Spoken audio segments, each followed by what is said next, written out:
Welcome back to the CivilNet podcast. I'm your host, Patrick Elliott. I'm joined today by a friend of the show and repeat guest, political analyst Eric Hacopian. Eric, thanks for joining us today. It's a pleasure.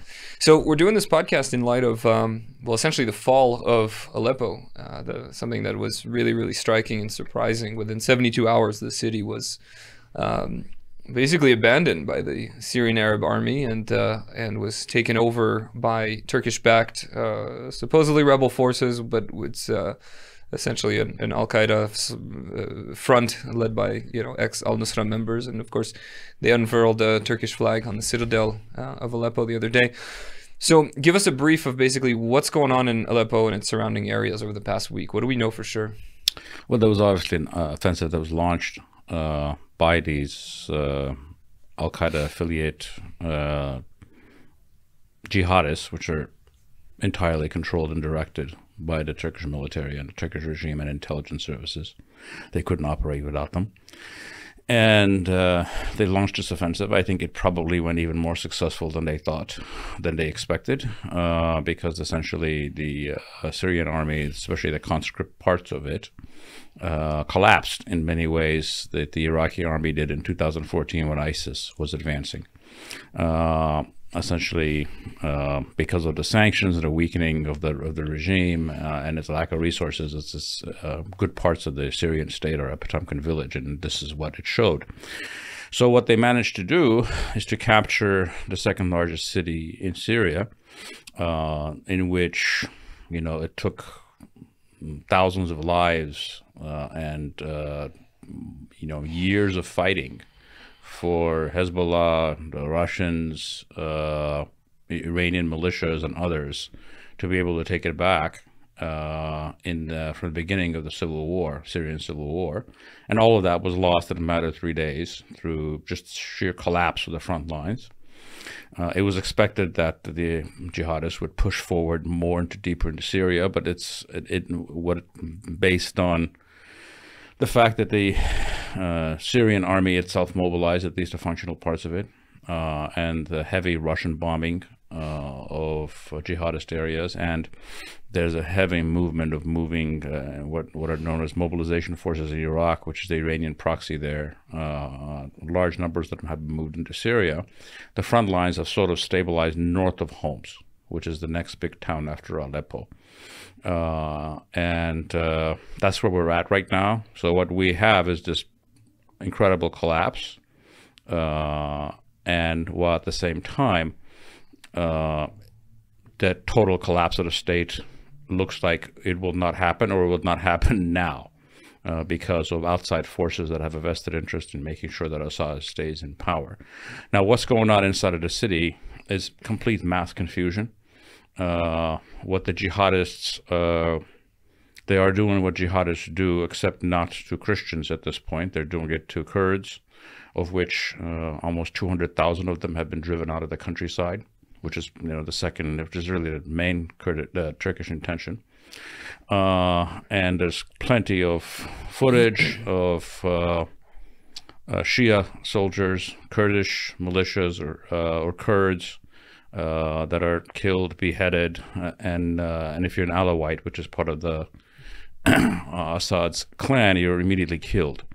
So right now they're not, they're putting out feelers about the Christian communities being safe, but that simply isn't believable.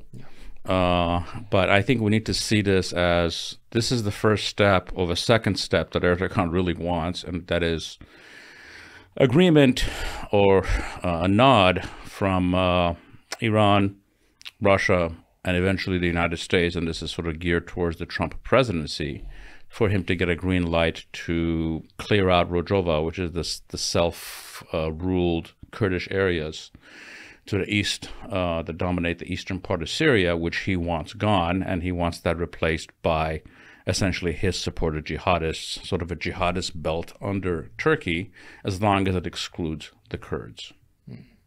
So you mentioned a few of these players, but can you kind of draw a map of what's going on? Like, who are the main forces? What are the main countries behind this jihadist incursion? And you mentioned, of course, the other side, the Iranians and the Russians. And what are they after?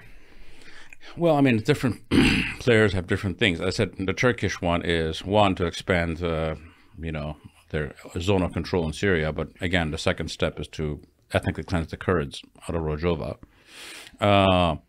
But sort of the Turkish intention here is also to become they have essentially, with one move, become the primary player in Syria, because this serves a U.S. Western Israeli interests, because there is what they call the axis of resistance, which is all of the anti-Western forces in the Middle East, mostly controlled by Iran.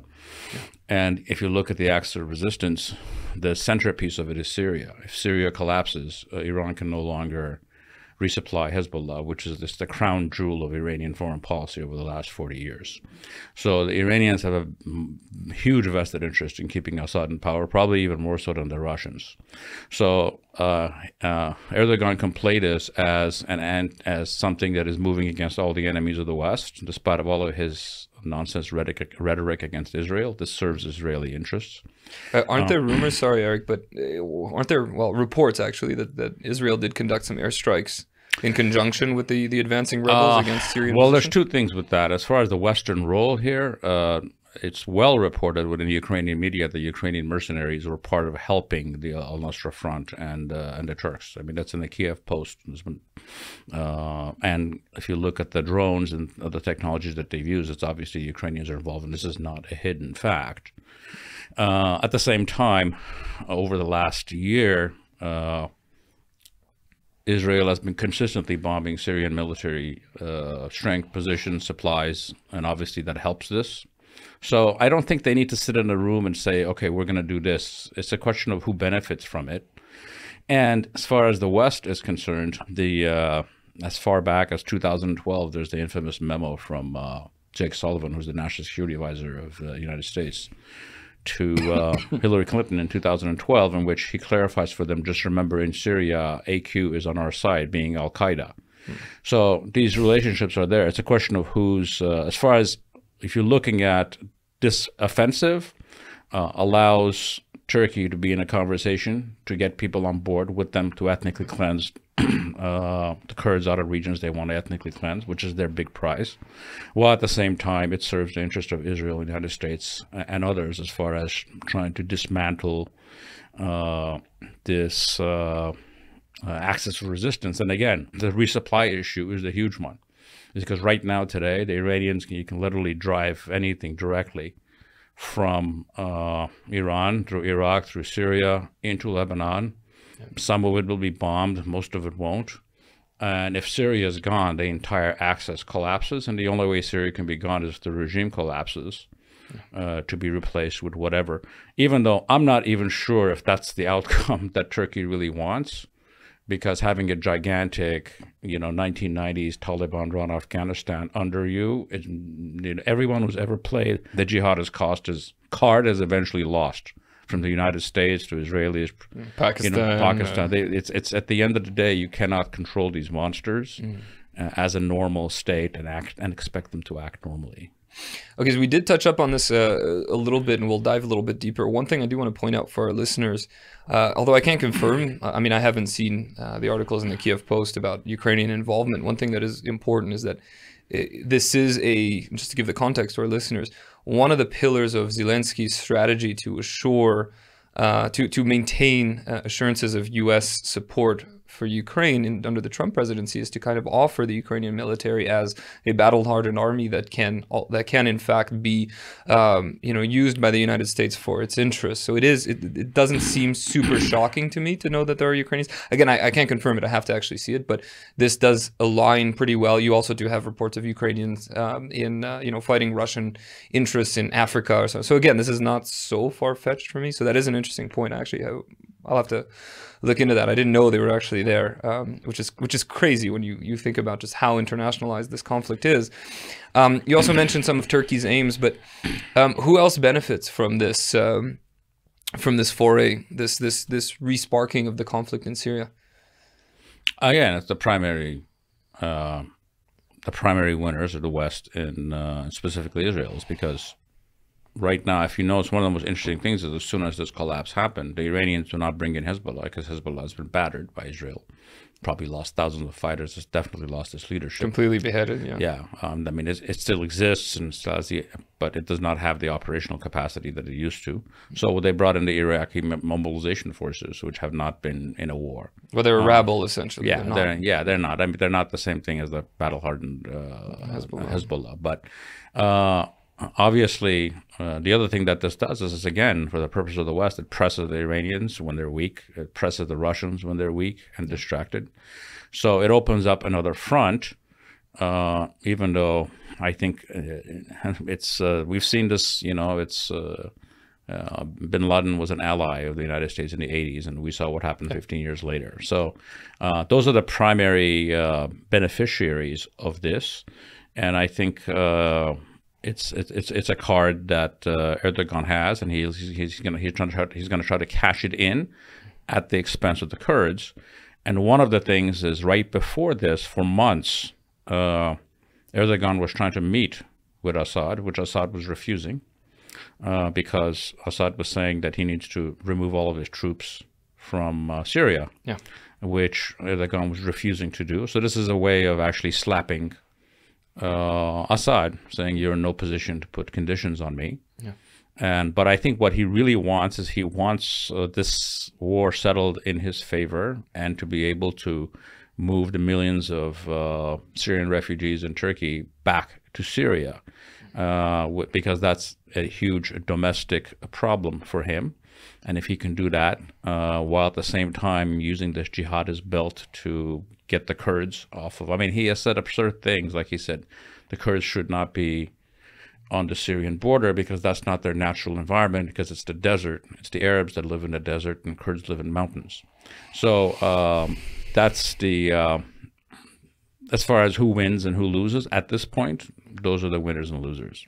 It's also an interesting time, right? I mean, you do see evidence of the Russians, for lack of a better term, stripping their naval base in Tartus. They're not in a position to bring in any kind of serious reinforcements. No, but if you actually look at all the videos, they've been bombing, since there's really nothing to counter them. They've been bombing the hell out of the. It's indiscriminate bombing as well. It's not. Well, not part of that. I think part of that is actually designed to cause a refugee flow into Turkey as a payback.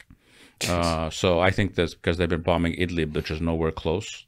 But there's been countless reports of jihadist leadership, sort of the al-Nusra leadership. Many of them have been killed, and that only happens through massive bombing, targeted bombing. But then that was this is the thing, that the Russian role in the war, when there was no Ukraine, they were a lot free. It was always the Air Force. It was always about bombing. Well, they had their Wagner guys on the ground as well. Wagner guys are still there. Yeah, the famous case of a U.S. strike on a Wagner position.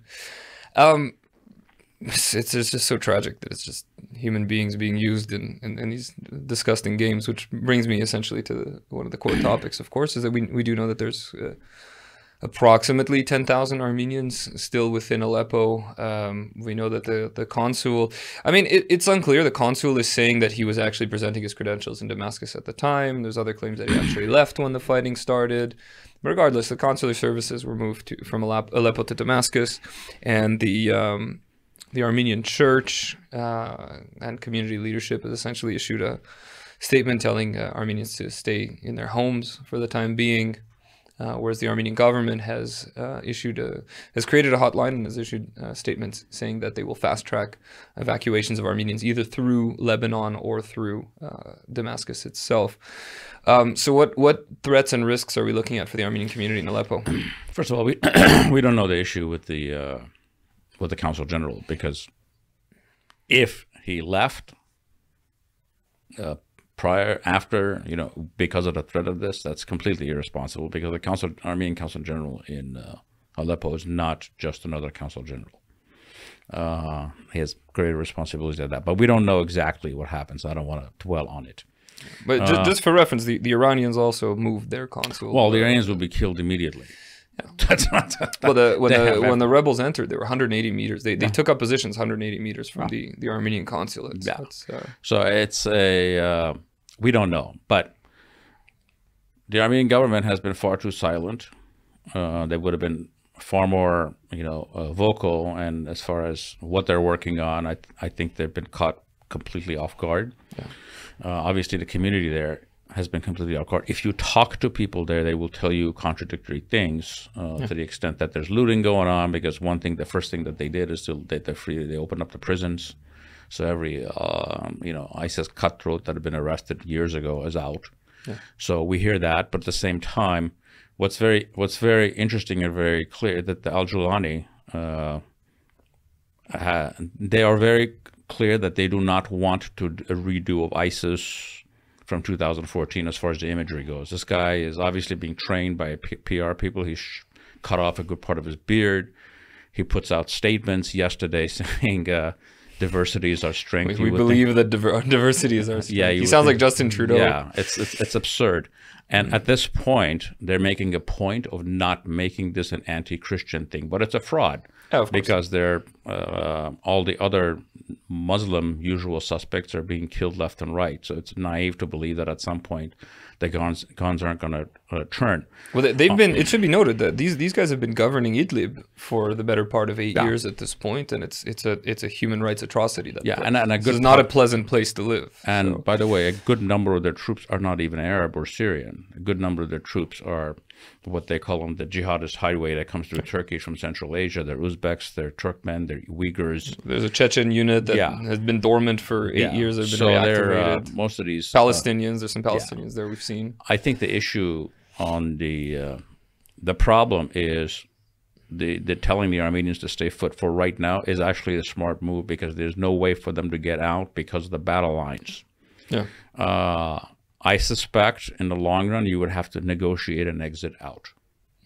And the negotiate an exit out would probably involve them going to northern Iraq and Erbil, where we have actually very good relations with the Iraqi government, specifically very good relations with the Kurdistan Authority. Yeah. And there are flights from Erbil to Yerevan. Yeah. The Turks, it should be noted, the Turks also have good relations with Erbil, which is oddly enough. But they would have no problems ethnically cleansing the place of Armenians. So I think this is likely something that in due time. Now, there's also the Syrian forces are counterattacking. Who knows? These are jihadists that are at some. In fact, one faction was fighting another, or they could be betrayed by the Turks if they get what they want in Rojava. So you have no idea.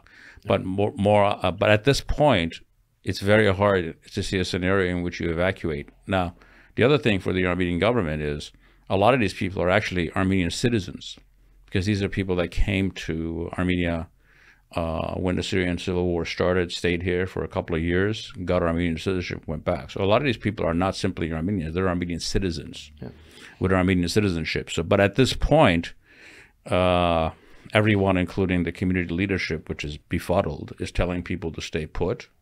So we have heard of 2 cases of Armenians that have been killed, and they were outside. One of them was Dr. Hacopian. And then another one who's the head of scientific research in Syria. Just tells you a lot about what the intentions here are.